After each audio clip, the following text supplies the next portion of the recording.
Welcome to the Windows Computer and Technology channel, and of course, a question that came through email, but that is a question I get from time to time.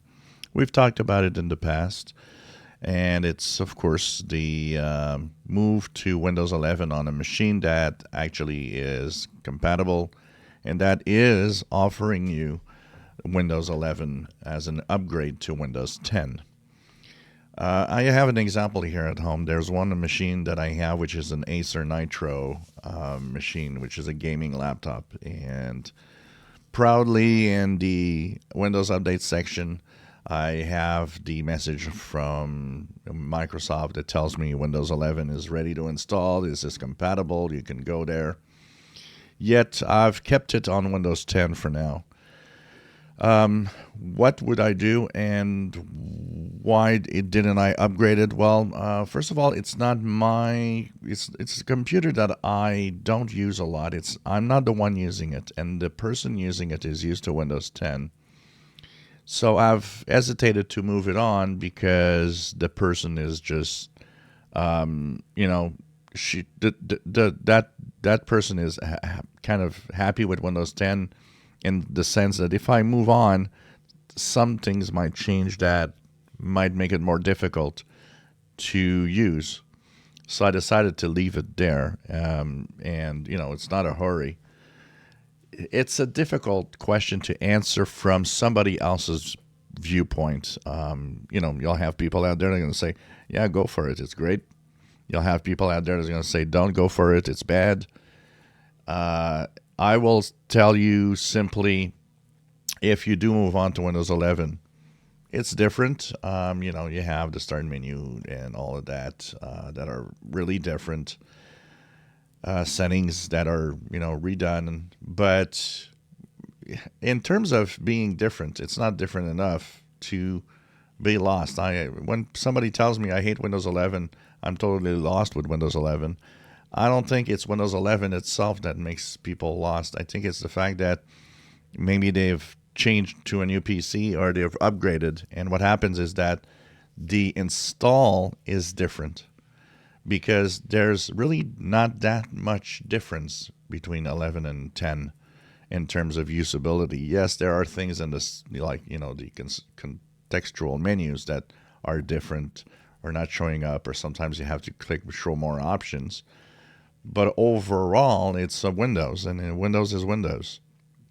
Now, in terms of should I go or not, remember, you got 2 years of Windows 10. You'll have time to move on at some point.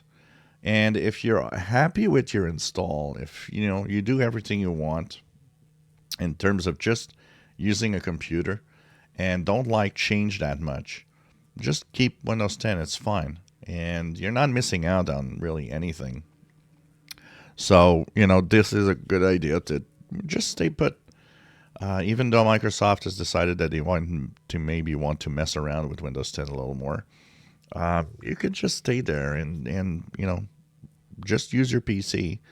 If it's for more of a curiosity thing, PC users sometimes, if you use your PC a lot and you're a little more of an enthusiast somewhere in there, well, if it's I feel like I'd like to see Windows 11, go for it. I have nothing negative that will tell you not to go. It's mostly if you're happy with the install and the way that it works right now, why not just stay there also? There's no incentive or anything that I would use to tell you go for Windows 11. It's fantastic. It's more of, think about it personally as, do you want to have a different system that's a little, some things have changed?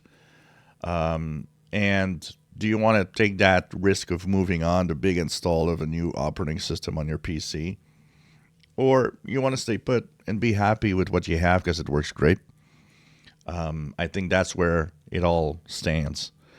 A lot of people here on the channel have moved to Windows 11 are happy, really happy, and even on unsupported machines. And there are people that are not happy, but I think a lot of the unhappy people never tried it. I wouldn't be surprised that half of the comments on this channel about oh, it's horrible, and went back to 10 are from people that didn't even go to the 11. They never did.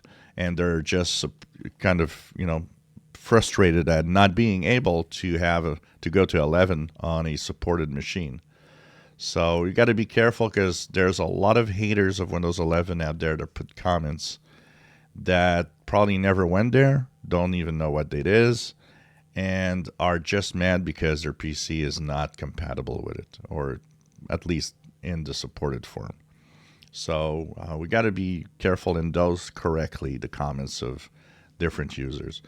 Because I think the majority of users that went to Windows 11, I wouldn't be surprised that a majority is happy with it, works fine.